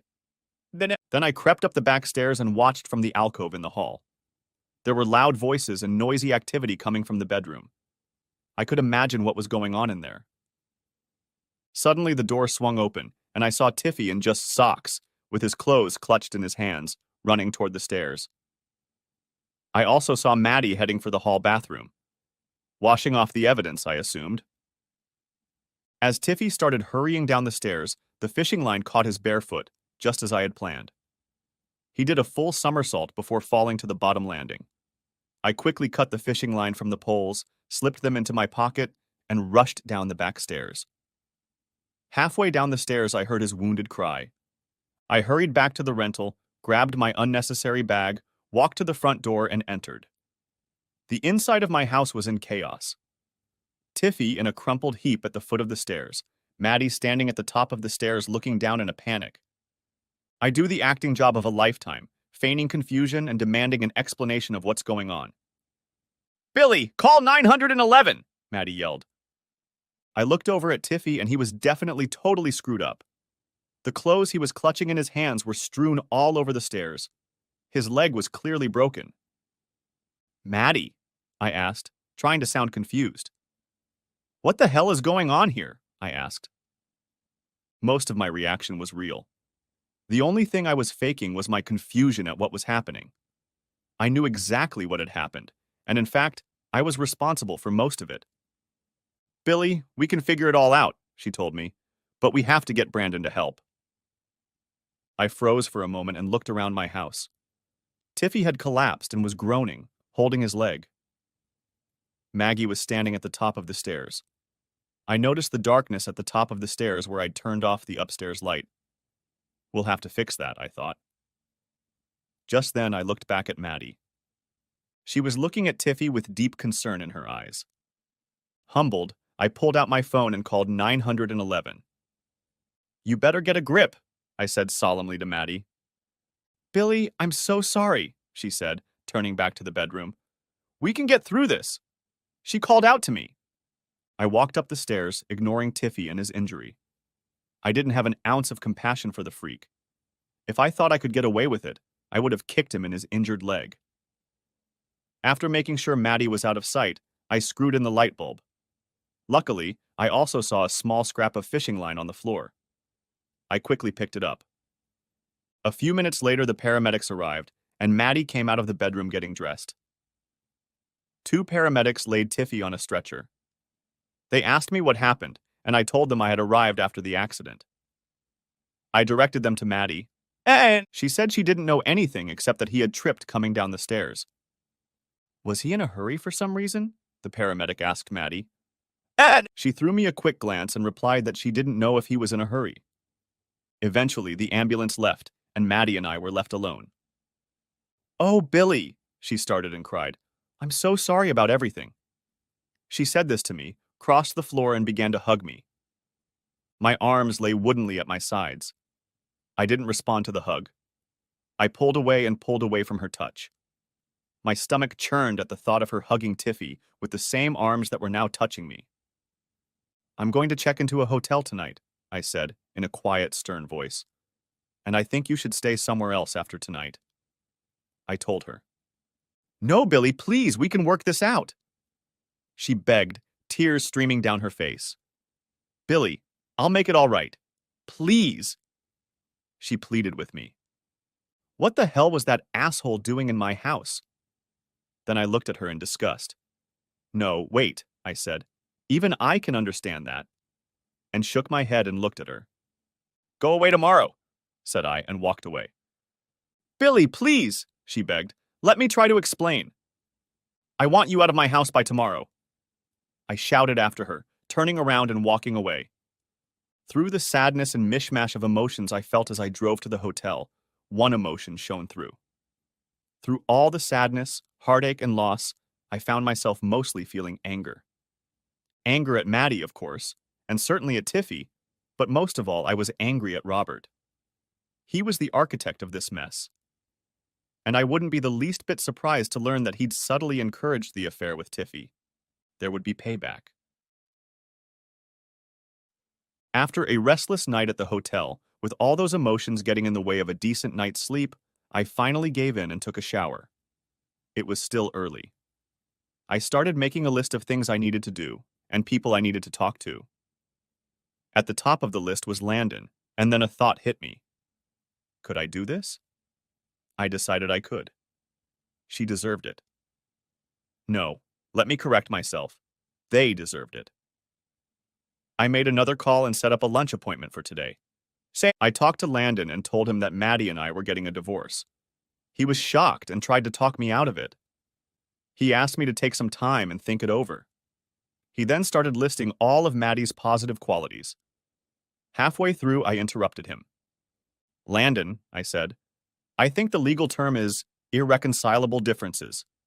She was having fun with Brandon Tiffy. Oh, was all he said. I see, that sheds a whole different light on things. He paused. You know who you have to thank, Landon added, and without waiting for my answer, he said, Maddie's dad. For what? I growled back at Landon. I hated Robert. He's the one who insisted on the prenup. He just saved you a few $1,000,000. Landon was right. I hadn't even considered the financial implications. Despite that, I still hated him. We met for lunch at Abraham's Delicatessen near the waterfront. It was a large, noisy establishment, and I didn't immediately notice her when they walked in. I focused on the beautiful woman with a great body walking beside her. Hey, big guy, she smiled and hugged me. Put your eyes back in your head. This is my partner, Stacy Bennedy.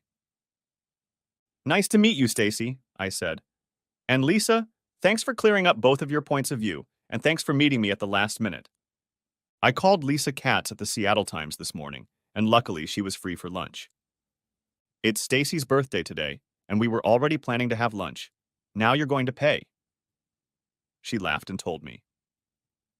We looked over the menu, and after a moment she turned to me with a curious look on her face. What was so urgent that you wanted to discuss with me? She asked. She asked. She asked. Sen, I told her that there was a little story behind what I wanted to tell her. She asked me to take my time. I told her about Maddie's interest in local politics and that her father had encouraged her to get more involved. First, I told her that it was okay and that I had been actively involved when she ran for city attorney. Then I told her how her father had replaced Bud Waxman and brought in Brandon Tiffy. I didn't go into all the details, but I told her that I had learned that Maddie and Tiffy were having an affair. I hinted that her father may have encouraged the relationship. Along the way, I explained that her father had never loved me. I'm not sure this is even worth discussing, I began. But if she's asking voting citizens to trust her, it's pretty hypocritical when her husband can't do it anymore. Lisa propped her chin up with one hand and stared at me, drumming her fingers on the table. You know our main political issue is Sunday. In it, the paper endorses who we think will be the best candidate for the November election. I'll tell you in confidence that we were planning to endorse Madeline. This could be a game changer. Can I call you if I need any more details? She asked. Sure, said I. Okay, thanks, big guy, I owe you one. She smiled at me as she and the voluptuous lesbian Stacy got up to leave. And thanks for lunch. I didn't procrastinate and finally got home a little after 5 p.m. A quick look around revealed that she had packed her things and was honoring my wish to stay away. I still hadn't heard from her, nor had I heard from Tiffy. Good, because I didn't care. The next day, Elliot Boucher from Global called. We discussed the proposal and a plan of how to proceed. The numbers were all pretty straightforward, and Landon told me I would become a rich man. One more detail, Elliot began, is your employment contract with Global. I found an opening at one of our local companies. Alan wants you to take a senior position. Don't worry, I'll instruct you. How about we set a start date of November 10th? He asked. Later that day, I received a text from Maddie asking if we could meet and sort it all out. I wanted to reply, deal with the fact that you had fun with that asshole in our bed. But I didn't. I needed time to sort out my feelings. I kept wondering if there were any circumstances under which I could forgive her for what she had done. And no matter how many times I looked at the situation from different angles, I eventually came to an answer to that question. What she did was unforgivable, and I could never trust her again. Despite that conclusion, I still wasn't ready to talk to her. Not ready yet. I let her know that. On Saturday, I got a call from her brother Ryan. My dad is furious, he told me. He partially blames my sister and Brandon, but for some reason he blames you. He continued. My sister is upset, and my dad keeps telling her to keep her cool until after the election. After that, he says, we can work out the problems in the marriage. My dad is so focused on this election that everything else is taking a back seat. Ryan commented. He even told her that she deserves better than you. That was like the Robert I knew so well and hated.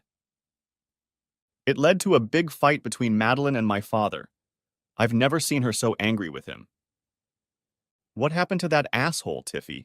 I asked Ryan. He's still in the hospital. It's pretty bad. They say it will be months before he can walk unaided, he told me. One more thing, our compliance department is scrutinizing his client account. I've heard there are irregularities in there. Not even my father can keep him out of it. The emotion I experienced upon learning about Tiffy is called Schadenfreude. Strictly translated, it means to rejoice in another's grief. What a beautiful word. Another weird thing, Ryan told me.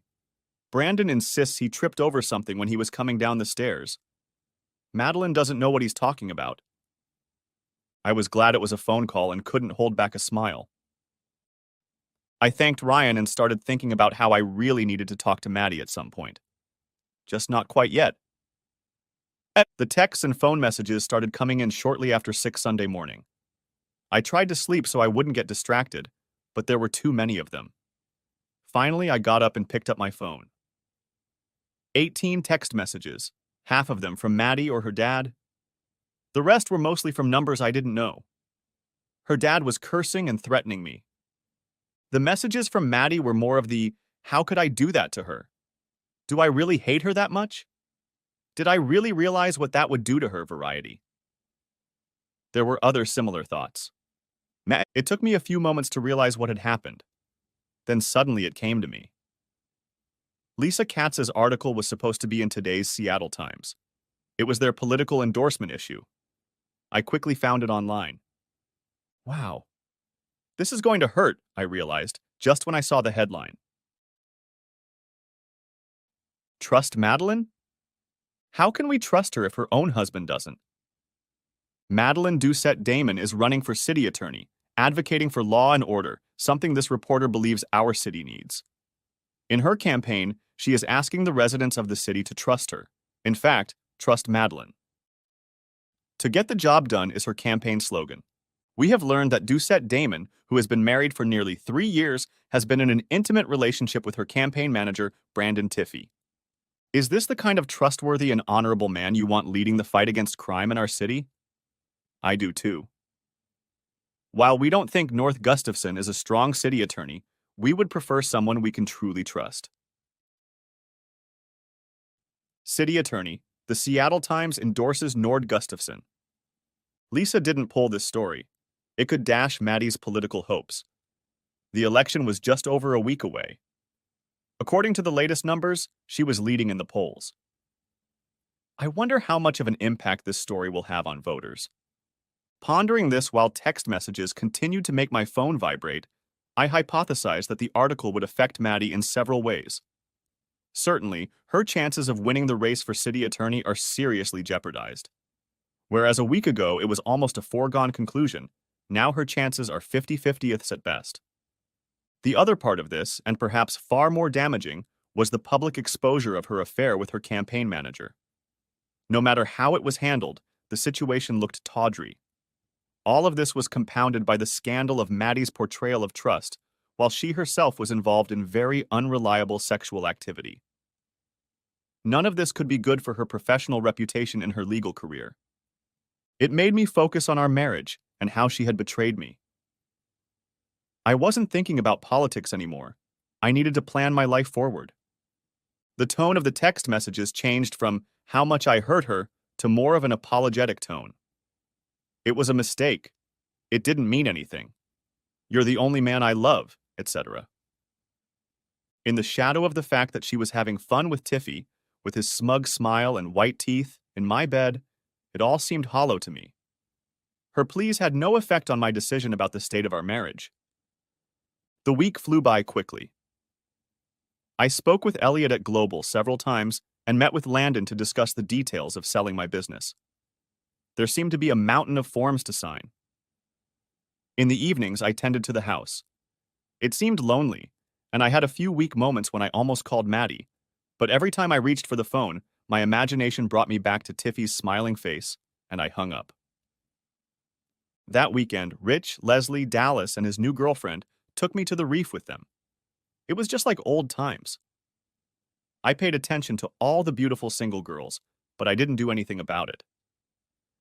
Legally, I was still married, but emotionally, I was starting to consider being single. On Sunday night, 2 days before the election, I got a call from Lisa Katz. "Hey, big guy," she said as she greeted me. "Thanks to you and the big story I told, I'm the star of the newsroom for a couple days." "You're welcome," I said. "As a thank you, Stacy and I would like to take you out to dinner Tuesday night," she said. "Michelle at 7 o'clock. I've already made reservations for 3. "Great," I said, and then I wondered. Wait a minute, it's Election Tuesday. Isn't Michelle's at the Governor Hotel? That's where Maddie and her election party will be, said I with slight trepidation. Exactly, Lisa said. I'll see you there. And then she was gone. Michelle's restaurant was in the front lobby of the Governor's, and Maddie's election party was on the mezzanine level, one flight of stairs above. I was prepared for any possible confrontation, but hoped to avoid it. I'm pretty sure Lisa set the whole thing up in hopes that there might be some action she could witness firsthand. On election night, the nervousness of the various parties involved in the campaign was palpable in the hotel lobby. Our small group of 3 could be considered neutral, but interested. We would watch the unfolding drama from the sidelines. If possible, Stacy looked even better Tuesday night than when I first saw her. Lucky Lisa, I thought. We started with cocktails and then moved on to appetizers. Don't worry, big guy, the Times will pay that bill tonight, Lisa informed me. It became clear that she was in no hurry to go anywhere. She wanted that ringside seat to watch the joy and sorrow of the election. By 9 o'clock that evening, the results of most of the election were to be in. Lisa, Stacy, and I were having such a good time just talking and getting to know each other that I had almost forgotten about the excitement of the election results. Suddenly, rather abruptly, Lisa got up and excused herself to the restroom. I turned to a voluptuous Stacy and continued our conversation. Soon we were interrupted. You goddamn son. I heard a loud voice from a few feet away. You and your big goddamn Rhoda got me in this election. It was Robert. It wasn't just Robert, but Madeline, Ryan, Myra, and several members of Robert's entourage. I quickly looked around the group, expecting to see Tiffy on crutches among them. He wasn't there. Why should I sue you for slander, you goddamn asshole? He continued, and crowded toward our table. I hadn't often confronted Robert in the past because I didn't want to cause problems for Maddie and me, and I'd certainly never physically challenged him. That wouldn't be fair. But this jerk was in my personal space and was being physically aggressive. Then I stood up. Maddie's reaction to any confrontation no longer mattered. Robert was just under 6 feet, and while he wasn't fat, you couldn't say he possessed anything approaching a strong body. I, on the other hand, retained my physique, was 6 inches taller, and at least 25 years younger. I stood up. Not threateningly, but simply to emphasize our physical differences. Robert's aggressive impulse came to an abrupt halt when he noted my size. It was like a balloon that had been let out of the air. All the insulting chatter stopped. He threw one last angry glance at me, and muttering to himself, he and most of his company departed. At that moment, a revelation came over me. Robert was a bully. He was used to getting his way through bullying. I learned in high school that when you stand up to a bully, he becomes a coward. And that's exactly what happened. And then Maddie came over to our table. At this point, Lisa was still in the restroom, so it was just me and Stacy sitting across from each other at the table. Billy? She said, looking at me and then at Stacy.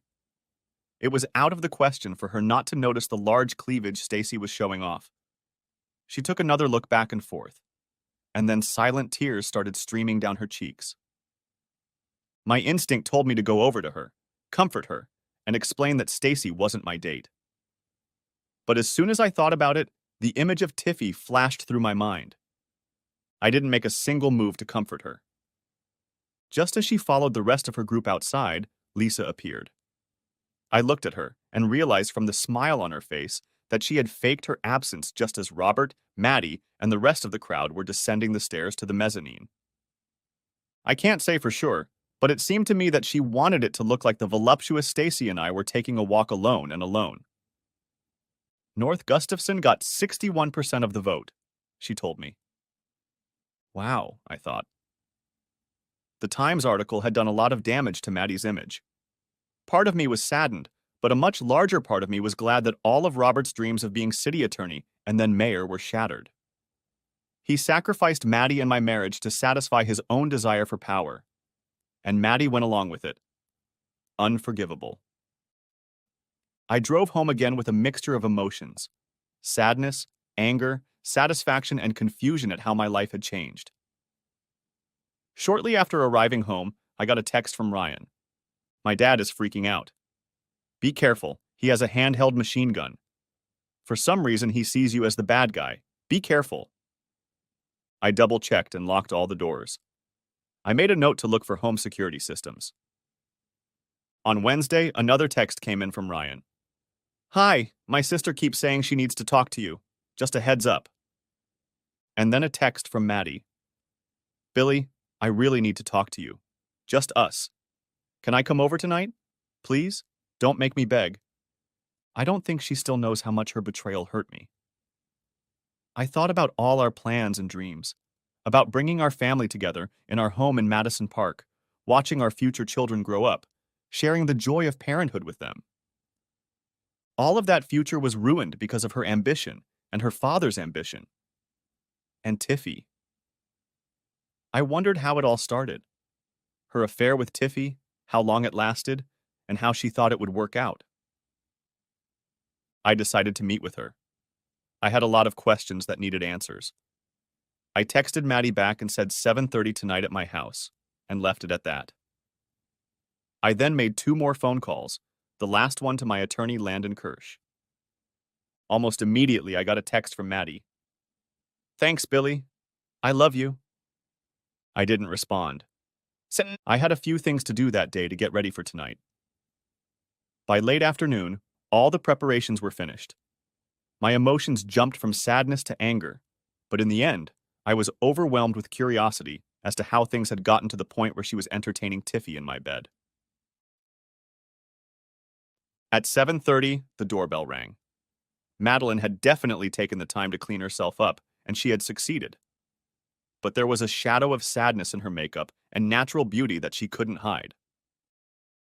She came over to me for a hug, and I raised my hand in a stopping gesture.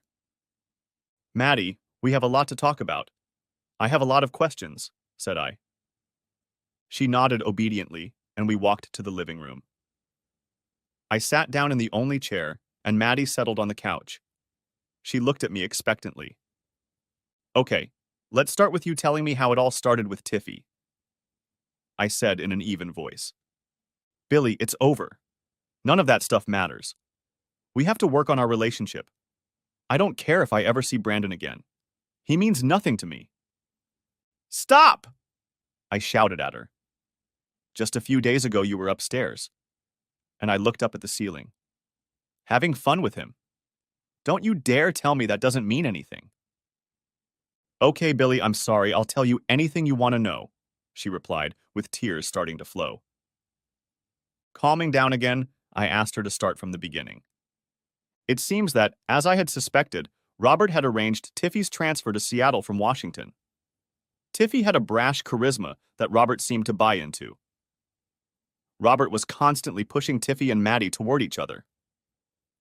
When Tiffy wasn't around, Robert would tell Maddie how impressive he was and that he and she were a great team. It was unclear at first whether he was talking about the team in a political sense or something more personal. Then Maddie admitted that she liked Tiffy almost immediately. He dressed in expensive suits and was impeccably groomed. It wasn't fair, but I'm sure my usual couch potato, sweatpants, and unshaven appearance was nothing compared to Tiffy's fancy suits and looks.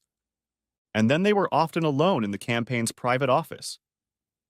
It took me questioning Maddie to get her to admit that it was the same block where Tiffy lived. Robert seemed to encourage this togetherness. Apparently, they were at Tiffy's one night, at the campaign office, and got positive polling results. They had a few drinks, and it was a small celebration. The combination of alcohol and the elation of celebrating the positive news broke down any remaining barriers. That was the first night I slept with Brandon, admitted Maddie. Since then, Brandon, the campaign, my dad, my future political campaign, it's all become one. Maddie said, My marriage to you just seemed like a separate chapter in my life. I knew the affair with Brandon would end as soon as the campaign was over. Then I would be with you and live the life we talked about.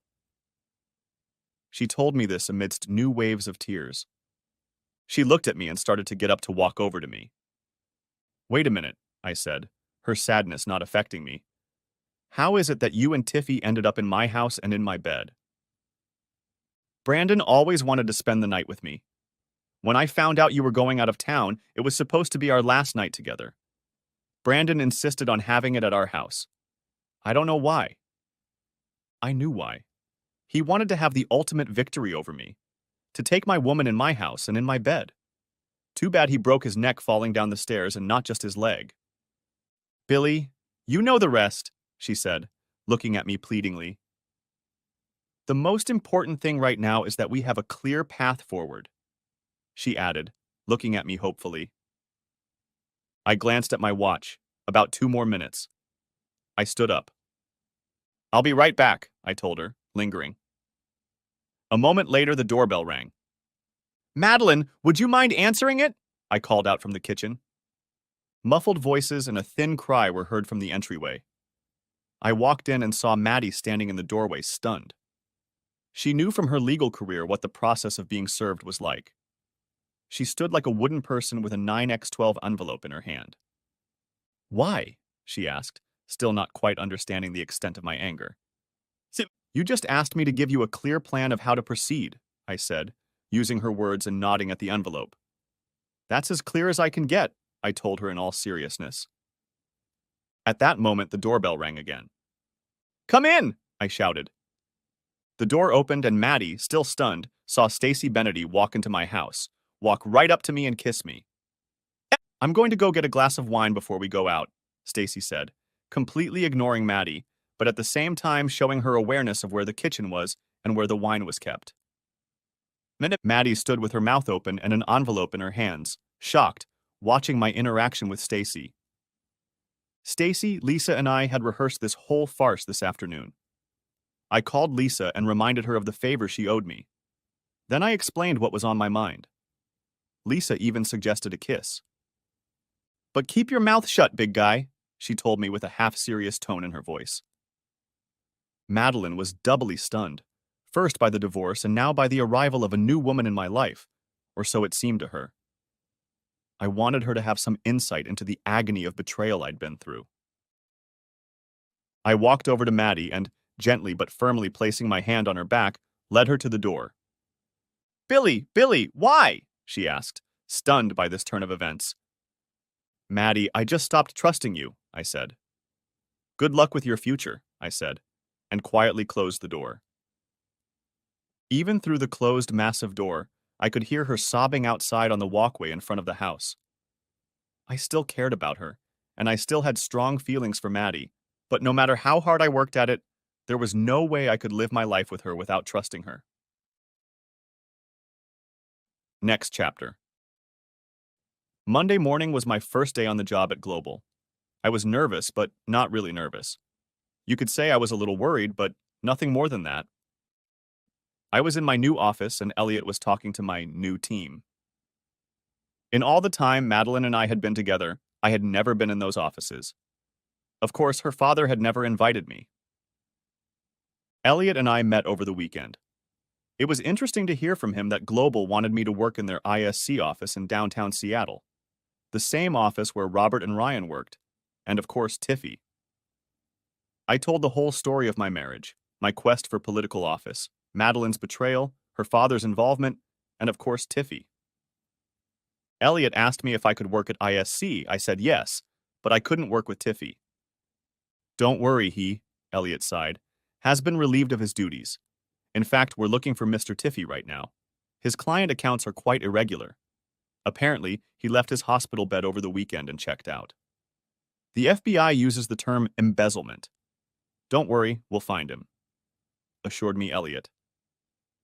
I sat at my desk in my new office and waited for Elliot's signal, mentally rehearsing what I wanted to say. That's when he poked his head through my door.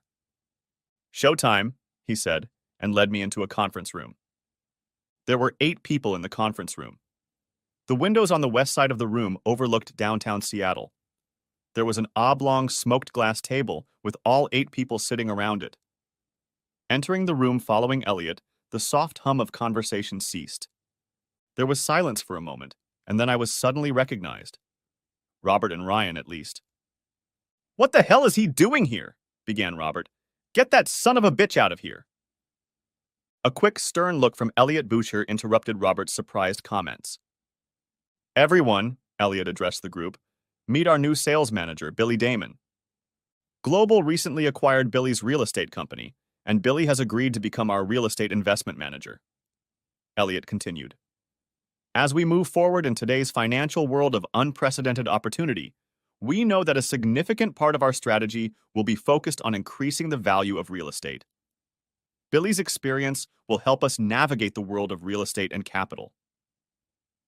Robert's face, already flushed, turned even redder. The rest of the group, including Ryan, looked interested and open to the new strategy. Billy, meet your team. Elliot made a sweeping gesture around everyone in the room. I took a deep breath and stood next to Elliot. Thank you, Elliot, I began. I look forward to meeting each and every one of you. Some of you, and I nodded towards Ryan. I already know. I smiled. The real estate business has been a success for me, and I expect the same success here at ISC. I know you've worked mostly with stocks and bonds, but I believe that real estate combined with traditional investments can provide a lucrative return for everyone. I turned to the group, looking everyone in the eye except Robert. He sat with his eyes staring at the ceiling, almost shaking with anger and indignation. I'll meet with each of you individually to discuss strategy, I said. But in the meantime, I'll ask for a weekly activity report to see how you're doing. I told them. The report is due every Monday by 8 a.m. No exceptions. Robert was in a quiet rage. So, I began, if nothing else, that's all I had for our group this morning, I said, walking out of the conference room. Elliot joined me in the office. So, I asked, interested in his opinion, how did I do? Not bad for a first-timer, he began. Maybe a little heavy, but that's okay. One thing might help me in the future. Bang! A loud, uncharacteristic sound came from somewhere on the side of my office. Elliot and I got up to find out what was going on. Alarmed footsteps sounded in the hallway. Suddenly, there was a shout and more shouting. We followed the commotion. We saw a group of people huddled around the open office door. A woman was crying. The others looked shaken. Oh, that's Robert's office, Elliot said quietly to me. None. Elliot and I walked through the small crowd and looked inside. I immediately turned away. There were blood spatters and gray matter on the wall behind his desk. Robert's body leaned back in the office chair, the gun still clutched in his hand. Someone call the police! Elliot shouted. Everyone else to the conference room. Andrea to building security. We need someone to guard the office door. The small group settled back around the conference table under very different circumstances than when we had been here just a few minutes before. Elliot said a few words, some members of the group became emotional, and I personally realized that at least some of the blame might be directed at me. For some reason, it was hard for me to feel terribly bad about this turn of events. I felt sorry for his family, but Robert was an exceptionally pompous and unpleasant person. Personally, I wouldn't miss him. My thoughts then turned to Ryan, Robert's son. How did he take this terrible tragedy? I studied Ryan. His face reflected a variety of emotions, and as I continued to watch him, I still couldn't discern one emotion: sadness. Next chapter. Many weeks passed, and things calmed down. I sent flowers to Myra, Robert's widow, and a note to Maddie. But I didn't attend the funeral.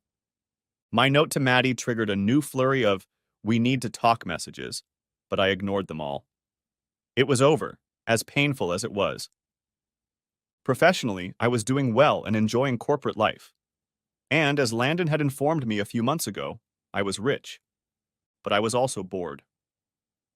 It was now Saturday night, and I was still unpacking boxes from when I first moved into the house in Madison Park. My thoughts returned to dreams of raising a family here and Maddie becoming a wife and mother. A new wave of muted sadness and anger swept over me. That scenario would never happen. Through one box, I found a photograph. A real paper photograph. I still remember that day vividly. It was an unnaturally warm September day, and we were alone at Priest Lake. We had gone on a day trip. For some reason, there was no football practice. There was a small sandy beach on the shore of the lake. At first, we just took off our shoes and dipped our toes into the cool water. The sensation was wonderful. "Billy, come here! The water is wonderful!" she said to me, laughing and splashing. We had a good time that day, and I remembered taking a picture of her with my digital camera as she came out of the lake. I just now found that picture. Suddenly, a thought hit me. The chances were slim, but who knows? I grabbed my phone and sent a text to her old number. Could she really still have the same number? Like I said, there was little chance. I put the phone away and continued with my business. Probably half an hour later, a reply came back. "Billy Damon, is that really you?" "Yeah." I replied that it was, and she said she'd been thinking about me lately. "Oh, really?" I wrote, "Why?" and replied, smirking at how things had turned out. "I'm in Seattle until Monday morning, and I knew you lived around here somewhere." I told her that yes, I did live in Seattle, that I would like to see her, and that she could have lunch tomorrow. This time, the pause before answering was longer. "Okay," she wrote. "How about brunch at 1 o'clock at Casabella? It was a nice bistro where we could have some privacy," I thought. "That won't work. You know how our schedules are." "How about 11:30? There's a Red Robin nearby. I'll send you the address." Red Robin was a pretty casual establishment, but that's okay. I'll meet her in the dining room if that's what she wants. I was excited. I knew it was only the first step, but Chrissy and I had always had a strong bond. The thought of Chrissy and I being together again entered my mind. The excitement made it hard for me to sleep that Saturday night. I got there at 11:30. It wasn't crowded at the door, but as I quickly looked around at the faces, I saw Chrissy, beautiful as ever, waving at me among the people. I excitedly waved to her, and just as I got closer, I noticed a smiling, dark-haired guy with glasses next to her. She was holding his hand. He had a baby in his arms. I tried to hide the surprise on my face. "Billy," she said, "how long ago it was?" and hugged me, quickly pulling away. "Billy, this is my husband Wes and our daughter Audrey. She's almost 9 months old and she's already crawling," she told me. "You knew I was married, didn't you?" she asked, perhaps sensing my momentary confusion. "Of course," I lied. As my distant fantasies of a life with Chrissy crumbled, I realized I had to do the right thing, bought them lunch, and was pleasant. I hated to say it, but Wes was a really nice guy, and deep down I was happy for Chrissy, but sad for myself. No, unfortunately this story ends without me finding a new love, but I guess that will be in the next chapter. Hopefully it will be a little shorter next time. The end.